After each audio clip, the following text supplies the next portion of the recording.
চলতি বিপিএলে আগুনঝরা ফর্মে আছেন তাসকিন আহমেদ। বল হাতে এখন পর্যন্ত 4 ম্যাচ খেলে 12টি উইকেট শিকার করেছেন টাইগার এই পেসার। দুর্বার রাজশাহীর হয়ে চলতি বিপিএলে এক ম্যাচেই তাসকিন তুলে নিয়েছিলেন 7 উইকেট, যার মাধ্যমে বিপিএলের ইতিহাসে একমাত্র বোলার হিসাবে 7টি উইকেট তুলে নেওয়ার কীর্তি গড়েছেন টাইগার স্পিড স্টার। এছাড়াও স্বীকৃত টি-20তে ক্রিকেট ইতিহাসের মাত্র তৃতীয় বোলার হিসেবে এক ম্যাচে 7 উইকেট তুলে নেওয়ার কীর্তি গড়েছিলেন তাসকিন।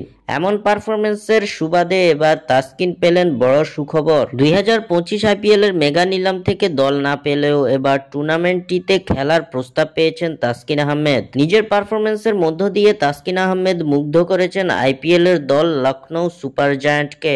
আইপিএল এর দল লখনৌ সুপার জায়ান্টের হয়ে খেলার প্রস্তাব পেয়েছেন বাংলাদেশের তাসকিন আহমেদ। জানা গেছে আইপিএল এর দল লখনৌ এর অ্যাসিস্ট্যান্ট কোচ, যিনি এর আগে বাংলাদেশ জাতীয় টি-20 দলের কোচিং করিয়েছেন, সেই শ্রীধরন শ্রীরামের চাওয়াতেই তাসকিনের কাছে প্রস্তাব পাঠিয়েছে আইপিএল এর দলটি। লখনৌ সুপার জায়ান্টের পক্ষ থেকে তাসকিনকে নেওয়ার আগ্রহের কথা জানানো হয়েছে। উল্লেখ্য, এর আগেও আইপিএলে খেলার প্রস্তাব পেয়েছিলেন তাসকিন, কিন্তু বিসিবির কাছ থেকে ছাড়পত্র না পাওয়ার কারণে খেলতে যেতে পারেননি।